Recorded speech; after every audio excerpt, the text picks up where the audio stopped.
Hi, I'm Faith. This is the story of the disembodied voice. Don't turn out the lights. It was a hot spring night in Florida.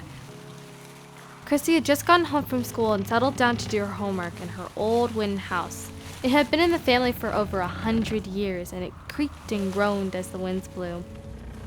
To Chrissy, they were the familiar sounds of a house full of love, one that never used to be silent.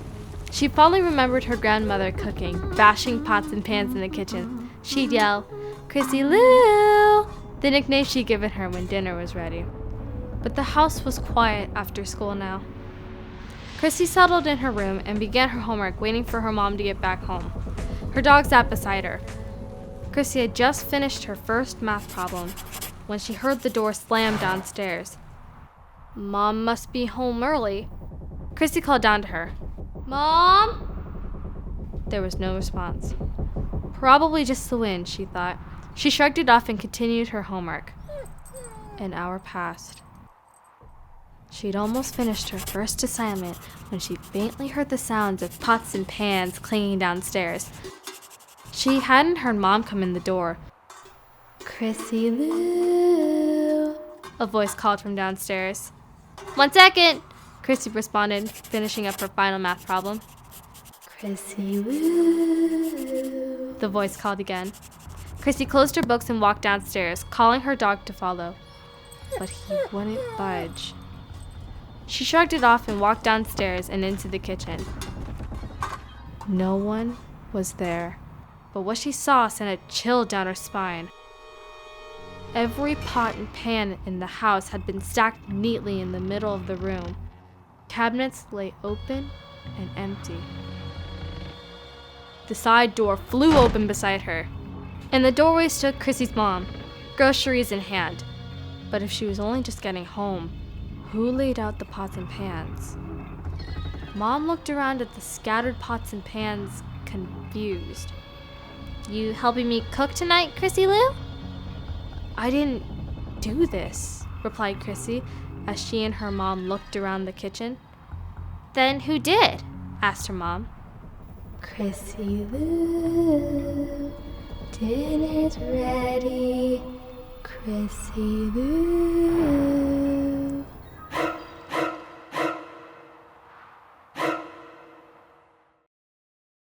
I'm Faith, and this is the story of the woman in the well. Don't turn out the lights. Each year, Rachel's mother would drop her off at her grandma's house for their yearly visit.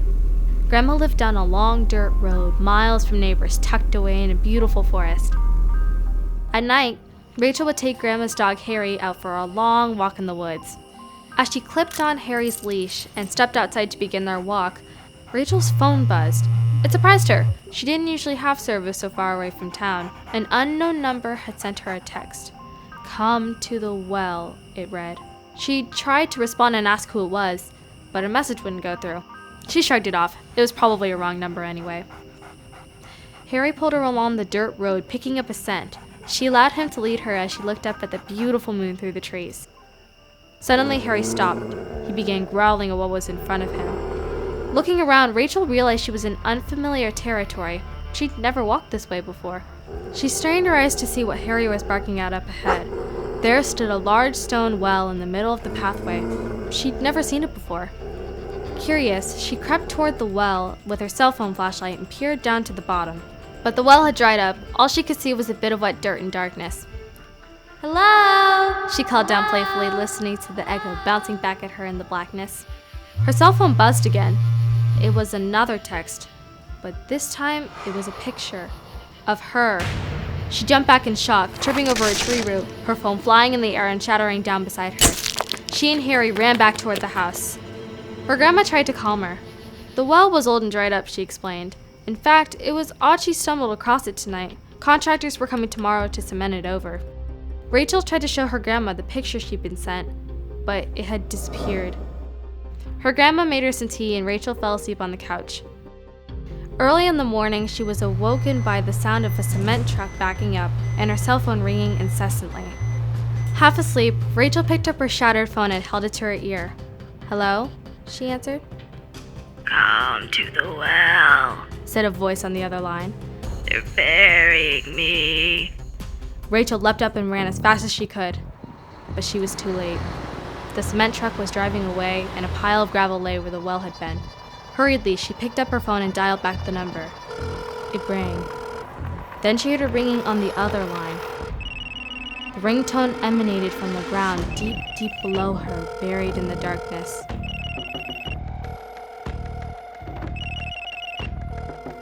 Until the ringing stopped. "Hello?" I'm Faith, and this is the story of the maid in Suite 23. Don't turn out the lights. Zach and his mother could barely see the road ahead as they drove home from their family holiday.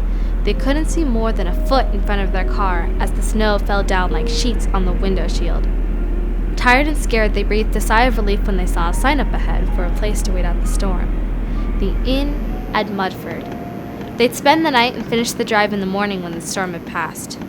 The old inn smelled like moist wood and mothballs and felt eerily empty. They were greeted by an old innkeeper. He informed them excitedly that they were his only guest, and so he'd give them his favorite suite to stay in. He led them to Suite 23. He showed them the first room. It was large and luxurious, with a king bed and large windows. Then he showed them down the hall to the second room, where Zach would stay. It was smaller with a twin bed. Back when people used to travel with staff, the innkeeper explained, this is where the maid would sleep. Once he was done with his tour, the innkeeper bid them goodnight and left the room. Zach got ready for bed. That night, Zach was awoken by a faint knock on the door. Turn down service, a voice faintly called from beyond the closed door. No, thank you, responded Zach. But then he heard the knock a second time.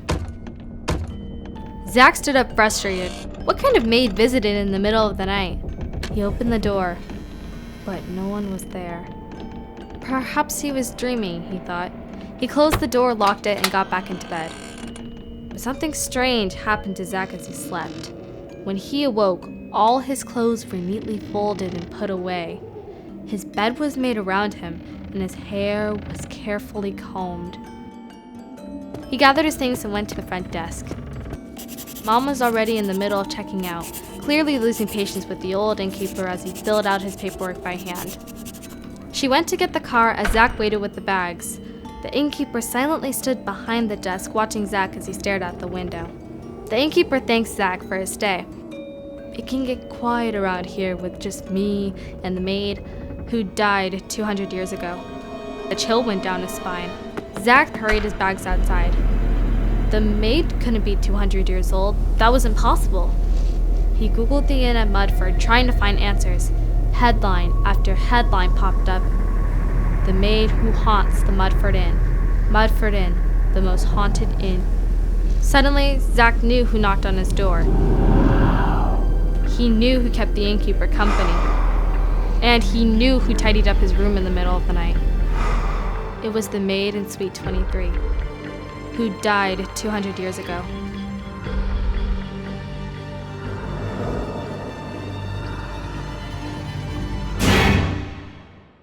This is the story of the traveling doll maker.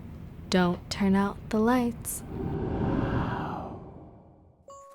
The story took place in a very small village a long, long time ago. Little William walked to school along a familiar road when one day he passed something strange. In an open field that had long remained empty stood a traveling doll maker's caravan. The caravan was breathtaking, displaying realistic, lifelike, beautiful little boy and girl dolls arranged neatly in colorful rows. William stopped and stared at the dolls, mesmerized, when the doll maker stepped out from behind his dolls. Do you like my creations? Asked the doll maker. They're beautiful, responded William, unable to look away. Will you make me one? No, said the doll maker. They're far too valuable. William pleaded and pleaded with the doll maker. He'd said he'd steal. He'd sell all his possessions. He'd do anything if only the doll maker would just make him a beautiful doll. Finally, the doll maker responded. All right, but each of these dolls is based off of someone I know. They're my greatest joy.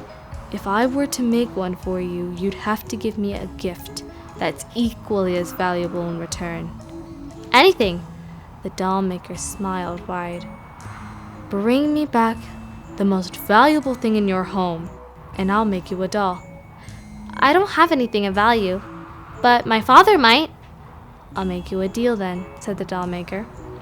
Tomorrow morning, bring me your father's greatest joy, and I'll make you a doll. They shook hands. That evening, William ran home after school. He searched his father's office for the perfect thing to bring back to the doll maker, but he was scared his father might notice if something too valuable went missing, so he looked for something he could fool the doll maker with. He found a golden painted rock on the bookshelf. His father would probably never notice it was missing, and the doll maker would never know it wasn't his father's greatest joy. Proud of himself for his clever trick, William walked back to the doll maker in the morning. He handed him the rock with anticipation. This is not your father's most prized possession, said the doll maker, throwing the rock to the ground. I do not like liars. If you want me to make you a doll, come back with your father's greatest joy. That night, while his father was at work, William searched high and low for the most expensive thing he could find. He opened the safe to find solid gold cufflinks. He surmised they must be worth a fortune. Surely the doll maker would want these. The next day he returned to the doll maker with cufflinks in hand. Is this what you believe to be your father's greatest joy? Asked the doll maker. Yes, said William. The doll maker examined the cufflinks. I still don't believe you, he said. And now I'm growing angry. I leave in the morning. This is your last chance. Tomorrow you will bring me your father's greatest joy, if you want me to make you a doll. Growing desperate, William ran home with his cufflinks as the sun went down, hoping to find what the doll maker required. He burst into his father's office to find him home from work, toiling away at his desk. Where were you, son? Asked his father, smiling. I was worried. What would I do if something happened to you? A chill went down William's spine when he realized what he'd just heard. You see, his father's greatest joy was him, and he couldn't very well give himself to the doll maker. He resolved to go back to the shop in the morning and tell the doll maker the deal was off. The doll maker was packing up his shop as William approached. I'm sorry, said William, as he looked one last time at the beautiful dolls. I cannot give you my father's greatest joy, after all, because my father's greatest joy is me. Oh, but you can, said the doll maker. His face turned hard as stone. That's how I make all my dolls. William's blood went cold when he looked at the dolls again, finally seeing them clearly. Every doll had realistic, terrified eyes like children trapped, frozen, and scared. He tried to turn and run, but his body stiffened. It was too late. The doll maker had his new doll, and William's father lost his greatest joy. The caravan traveled down the road to a new town, this time carrying William, just another doll on a shelf.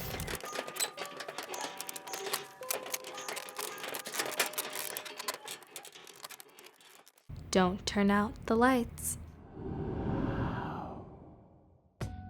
Ever since Sarah was young, she always had a power she kept secret. Whatever she drew came true. Every day she'd play with her best friend Elizabeth. They'd play on magical creations that came straight from Sarah's imagination. But as the girls got older, they grew apart. Sarah threw herself deeper into painting while Elizabeth played sports and started hanging out with her friend Jessica more often. However, the two still maintained a tradition of meeting up in front of school and walking home together. Until one day, Sarah waited outside for Elizabeth, and Elizabeth never came. And then it happened again the next day. After days and days of Elizabeth not showing up, Sarah confronted her at school. Why won't you walk home with me? She asked. I walk home with Jessica now. It's no big deal. Sometimes things change. Sarah cursed at Elizabeth and screamed hateful things. Heartbroken, she ran home. She grabbed an old drawing of the two of them and tore it in half. The next day at school, when Sarah went to apologize to Elizabeth, Elizabeth didn't recognize her. She simply looked at her with a blank stare. Later that day, she noticed Jessica whispering something in Elizabeth's ear, as though they were talking about her. She became enraged again. That night, she taped the drawing back together so Elizabeth would remember who she was. But then she made another drawing. Clearly, Jessica was poisoning Elizabeth's mind, and she had to be stopped. Jessica didn't come to school the next day. Elizabeth remembered Sarah again, and without Jessica in the picture, the two met up in front of the school and walked home together once again. They hung out like old times in Sarah's room. Sarah was ecstatic to have her old friend back. But when she went downstairs to get lemonade, Elizabeth discovered Sarah's drawings. As she flipped through the drawings on Sarah's desk, her life flashed before her. She saw drawings of their childhood, meeting up to walk home after school, a ripped photo taped back together.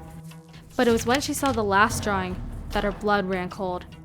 She ran out of Sarah's house and down the street to Jessica's house, where she sprinted upstairs. She walked into Jessica's room, and there she saw her. Jessica was lying in bed with no mouth. It was the last drawing she had seen on Sarah's desk. When Sarah came back with lemonade for Elizabeth, she panicked. Her drawings were strewn about, and Elizabeth was gone. She knew that Elizabeth would never forgive her, and she couldn't live with the despair of knowing that her best friend hated her. Then and there, she ripped up every drawing she'd made, erasing herself from Elizabeth's memory for life and putting Jessica back to normal. She went to school the next day, a stranger to her best friend, and she never drew again. This is the story of the scratches in the closet.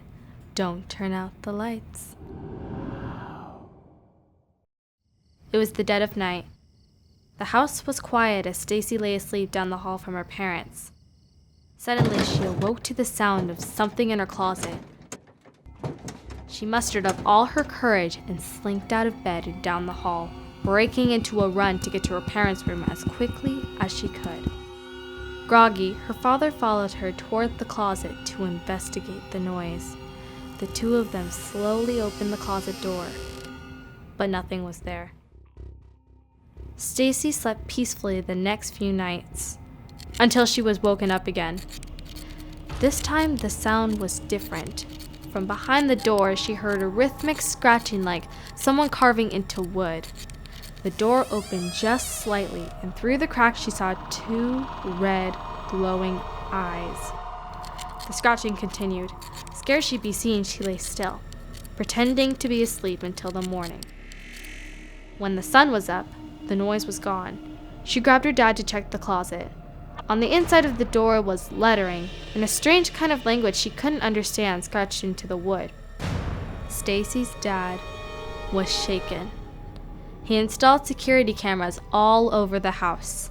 They locked up all the doors. They closed every window. Nothing would get in or out without them knowing. Stacy slept soundly that night until she heard the scratching again. Unable to stay put, she bolted. The family fled outside and called the police. The cops searched the whole house. Then they reached Stacy's room. In the back of the closet, they discovered a hole. It was scratched through the wall and led to nowhere. It was dark and cavernous and deep. Where did it lead? What beast had made it?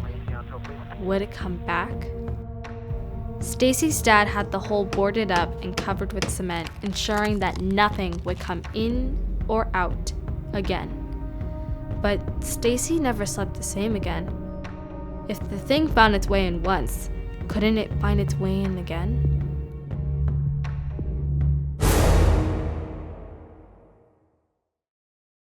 Hi, I'm Faith. This is the story of the principal. Don't turn out the lights. As Gretchen sat with the other freshmen on their first day of high school, she could tell something about Middle Heights High was different. But what Gretchen noticed the most was how strangely well behaved the students were. They were smiling and polite and almost too calm. Compared to the upperclassmen, the freshmen were unkempt, loud, and even a bit rowdy. Principal Richards welcomed them, and after a speech about how excellence is expected at Middle Heights High, he led the student body in singing the fight song. Middle Heights High forever, in unison we learn together. We're all bound for life, secrets safe and held so tight.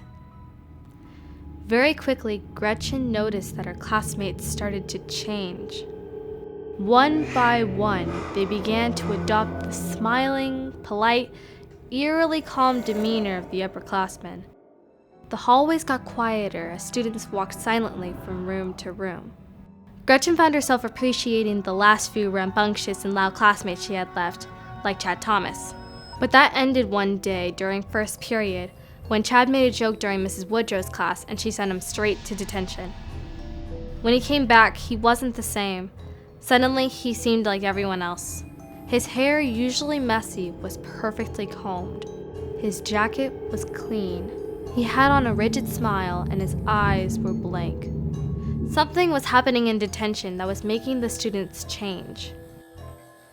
As the days went on, Gretchen struggled to fit in. While she worked diligently in Mrs. Woodrow's class, she felt her classmates staring at her, suspicious of how she didn't fit in. As she felt their eyes on her, she got more and more nervous, and she dropped her pen on the floor. Mrs. Woodrow immediately spun around with glee, maniacally smiling in a way Gretchen had never seen before. It was like she'd been waiting for Gretchen to mess up. "Detention!" she screamed. Terrified, Gretchen grabbed her things and walked out of class. But as Gretchen passed Chad's desk, he reached out and grabbed her hand. "Don't go," he mouthed. She walked into the hallway and slowly toward the exit, ready to book it when she got outside those school doors. Suddenly, Principal Richards appeared in the hallway, blocking her way out and motioning her toward the detention room. There was no getting out of it. "Welcome to detention," Principal Richards said as he pressed play on a TV at the front of the room.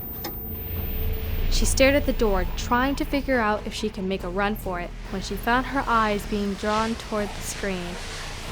There were flashing lights, beautiful music, and she watched the whole thing. After that day, Gretchen fit in just fine. Hi, I'm Faith. This is the story of the wandering woman. Don't turn out the lights. Brother and sister Mark and Jess walked down the street on their way home from school.